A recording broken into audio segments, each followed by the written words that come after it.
Hey everyone, welcome back to We laugh, we joke, we sing. What a beautiful day.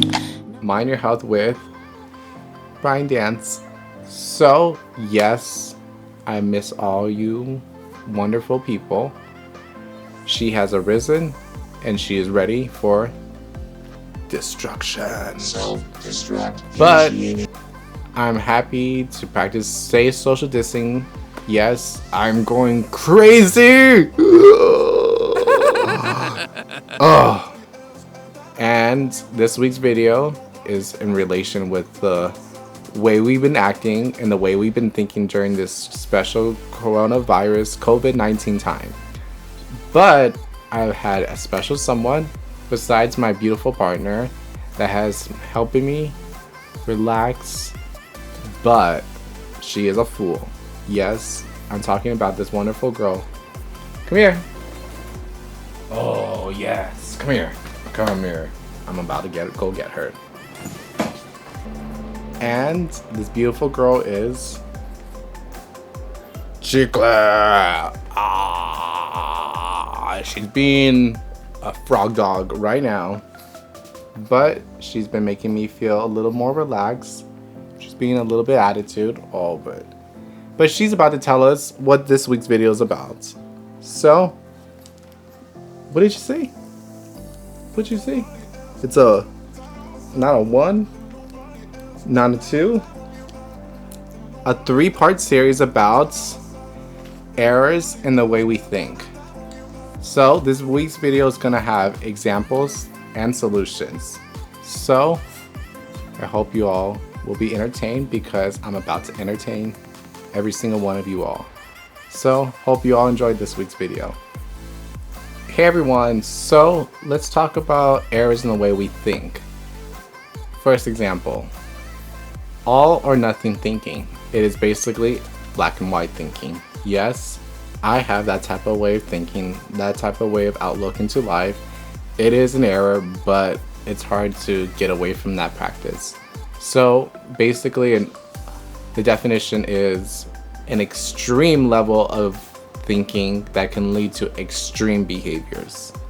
So, examples. People either love you or hate you. Something is either perfect or disaster. You are either reasonably free or totally to blame. So everyone, I really want you all to think of the life as a thermometer. Thermometer. I think I'm saying it right. The monitor? Weird word. But think of the life as a thermometer in that it has degrees and not just hot and not just cold. Basically, extreme level of thinking. Hot, colds. But let's hear some solutions. Be realistic because, people cannot live their life without making mistakes. Develop a bold and reasoning skill, which means that you need to allow two seemingly opposites to exist together. Example, a queer male can be a good boyfriend to his partner, even if he has caused 1 or 2 bad arguments during a quarantine.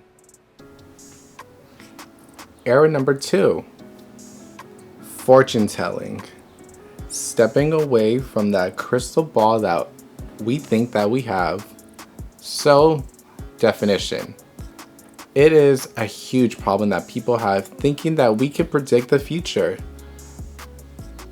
It leads to so many situations that it leads us to not wanting to do stuff, and it leads us to wanting to do extreme stuff, or it leads us to be scared for stuff. But we do not have that special power of fortune telling, and you all know that. But here are some examples. Today, I'm having a horrible day because I argue with my partner about our canceled vacation because the coronavirus has canceled a lot of people's vacation plans. And my friends just invited me to talk to them on FaceTime, and I just explained to them what had happened. I decided I'm not going to talk to them on FaceTime because I know they feel sorry for me. I think dancing will be a new experience, but my anxiety is telling me that people will make fun of me on TikTok. So I'm sure I'll not enjoy myself and I'll waste my time doing so. Everyone, I'm being truly honest. We all need to step away from that crystal ball of ours during this corona time just because we put ourselves under so much stress trying to predict the future. So we are really better off not trying to predict what's going to happen to our wedding, what's going to happen to our music festival, what's going to happen to my art project, what's going to happen to my next job event, what's going to happen to so and so. It truly does not fucking matter because I'm being honest, being alive is way more important. But here are some solutions to better understand how to step away from that crystal ball. Test out your predictions. You do not know that your friends feel bad for you because what if your friends did want to see your face? Being stuck inside for the quarantine has people wanting to connect with their friends and family since we cannot see them physically anymore. Be prepared to take some risks because learning new dance moves will teach you how to move your body. And the point of learning new skills during this quarantine is for knowledge and not to be judged. Understand that your past experiences do not determine your future. Your friends in the past may have not been there for you, but what if during this particular unique time because of Corona, your friends do want to be there for you and show you what real love and real friendship is about? Era 3, mind reading.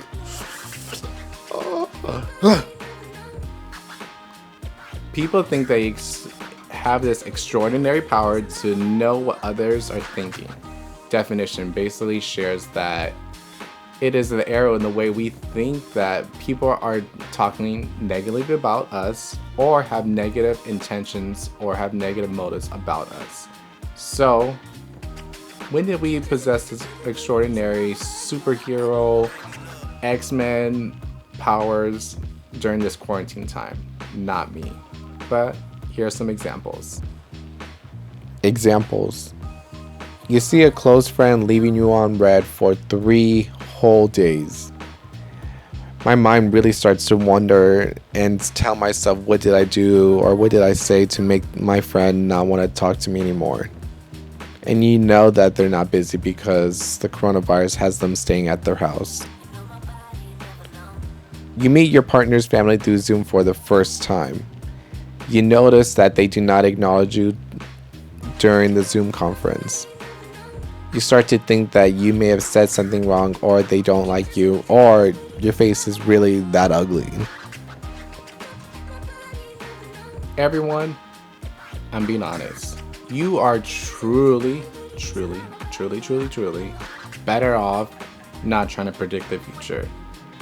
You put your body under so much stress trying to figure out what's going to happen because of Corona, what's going to happen to my future wedding, what's going to happen to my future like art activity, what's going to happen to my future like festival. None of that really matters. We are all more worried about being alive. I'm being honest about that. That is like the key importance. But here's some solutions that you all enjoy. Create an alternative response for what you see and feel. Wait until your friend gets back to you because you don't know if your friend is dealing with an issue or is having a rough time processing their feelings with the coronavirus. Consider that your assumptions and what you feel could be wrong. Your partner's parents may be using technology for the very first time to connect with their family. They may be super excited to see their child since the quarantine restrictions. Consider that their focus might be their child over you. Error number 4, overgeneralizing. And I think you all know what that means. But the definition shares that it is making global conclusions about one or more event. Typically, people use 4 key phrases: always, never, people are, and the world is or are. how many times have we been saying that the world's never gonna get better, or people are always rude to me? But here are some examples. Examples. You wake up and you notice that you just slept through your alarm. Oh, shenanigans. You notice a bunch of missed phone calls from your supervisor and your computer does not turn on. Things like this always happen to you on your busy days when working from home. You watch the news that the coronavirus is extending the stay-at-home ordinance. You think the world will never get better, and this is our new lifestyle. Overgeneralizing. So, I'm being honest. It is extremely, extremely, extremely, extremely rare for people to have to use words like always, never, people are, and the world is at R. But consider these solutions. Get a perspective. If things always do not go well for you, and think about how often things do go right for you. How many other people's computers do not start up for them while being quarantined? Suspend judgment, especially about people and the world. The world isn't a dangerous place, but rather a place that has many different aspects with varying degrees of safety and risk. So, our world may be not a safe place to live in because of Corona, but it is typically a safe place for people to live in. Hey everyone, I'd like to thank you all for watching this week's video on my 3-part series on errors in the way we think. Big thanks to my references, Cognitive Behavioral Therapy for Dummies. Yes, it is an amazing book. Simple language, I encourage everyone to read it. I'm also giving an amazing giveaway that is benefit for you all and also donates to an amazing charity of your choice. Details will be given later on my beautiful Instagram. But I hope you all will like, share, and subscribe to my beautiful channel. And I hope you all enjoy with Mind Your Health with Brian Dance.